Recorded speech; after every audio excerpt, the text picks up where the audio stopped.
Hi, my name is Emma Moon, and I'm a part of the RCA FCCLA chapter. I'm a level 3, and today I'll be talking about Yes to Facts and my journey to learning about facts education. Alright, so facts education has expanded through career and CTA schools recently, but many still don't know that facts is associated with all of these pathways. Alright, so FCCLA itself is a major component to Facts Ed at its very core. Facts used to be known as home ec, and many still don't know of this. People need to know that Facts focuses on many different things such as individual and community well-being, and it's not just this idea of like domestication. It's not that. So my goal was to advocate for the career of a facts educator to a bunch of other high school students, as well as the importance of and need of a facts educator. I plan to teach a lesson plan through Nearpod on Microsoft Teams to a class of students in the Teaching as a Profession pathway. I created 3 different activities to ensure collaborative learning and engagement to learn about different elements of Facts Ed and different activities and inclusions with that career, such as FCCLA, FCCLA Star Events, FCCLA National Programs, and as well as the Facts National Standards and how they're implemented into everyday teaching. I also shared my own experience and my own interest in facts education.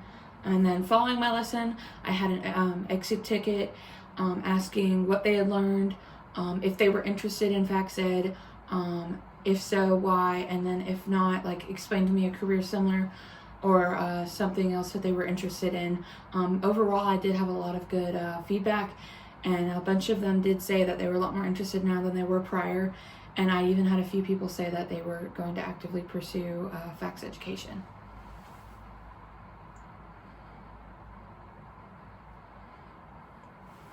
Alright, across the board, most fact schools that I found were very similar in cost, graduation requirements, program entry requirements. The most notable thing that I found was UGA's Facts program has a lot of different branch offs, and it also has an opportunity to earn your master's in 5 years through Double Dogs. It ensures that you'll be taking all of your classes in a timely manner, but it's a really good opportunity for those who are trying to save money and those who really want to get out there and teach, especially in the facts field. I think it's a really important opportunity that should be utilized to its fullest, and that it's just overall really good thing to have. I also talked about other schools such as Purdue University as well as Illinois State. Purdue had a really good program as well. They actually made it very clear that they advocate for the best quality when it comes to education and teaching, and that facts is a really important specialty that people need to focus on more. All right. So for my facts educator interviews, I chose for my first one, Mr. Youngblood at Rockdale County High School.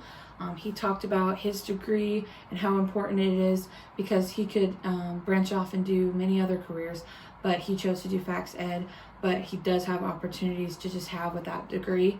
And then he just loves the environment that he's in and loves teaching students that are so interested in the things that he advocates for, what he hopes that they understand, and everything that is brought to the table for them and all the different opportunities. He definitely incorporates FCCLA and its national programs, and he has fun while he's doing it, and I think that's very important.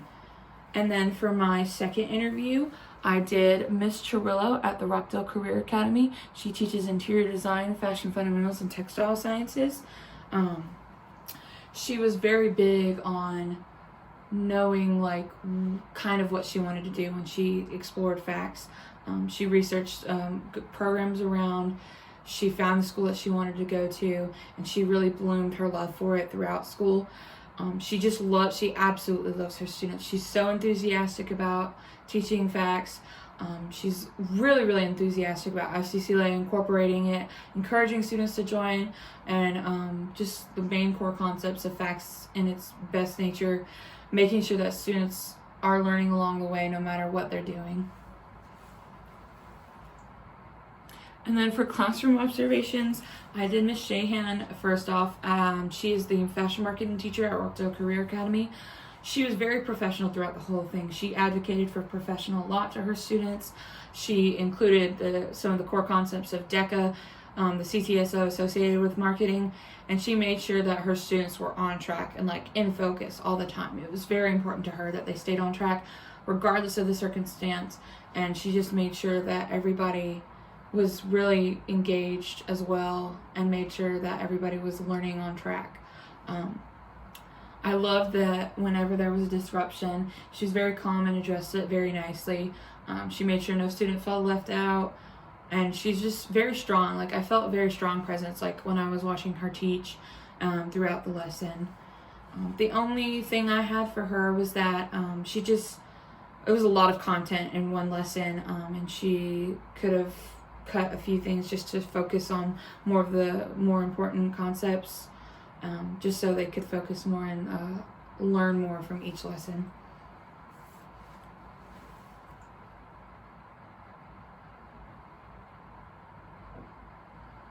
All right, for my FCCLA integration, I chose first Families First for one of the national programs. I chose to have students do a collaborative note activity on Nearpod, and they researched roles and responsibilities of a teacher, especially that of a FACS educator, and to list all what they might juggle, just to show that it's really important for teachers to have a good plan and organization when they show up and even show out of work. And then I included career connection.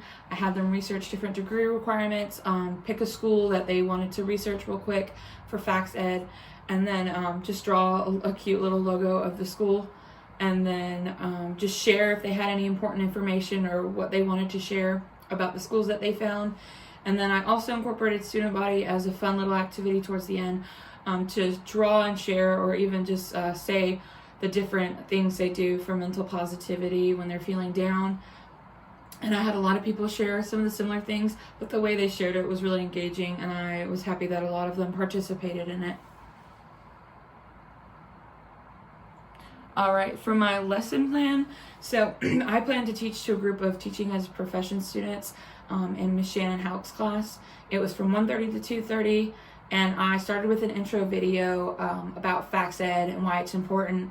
And then I moved on into FCCLA star events and different competitions, as well as national programs. And then I moved on into our first activity, which was the collaborative sticky note board. I had a lot of good responses.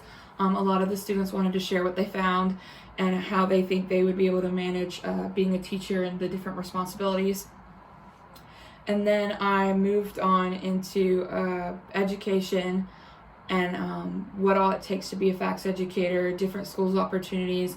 And then I had students do an activity where they drew the school's logo that they found while we're researching degree requirements and what it takes to be a FACS educator. And then I showed them an example of a previous star event competition project that one of our students did. And it was they were really engaged with it. They really did like to see the different project examples that I had. And then I did our activity on student body and mental health, just to get the entire group a little more engaged. And then I had a lot of them share out loud what they do. It got some really good discussion topics going. And then after that, I had our exit ticket up, and I asked them what they learned today, if they were interested in FACS Ed, and if so, why.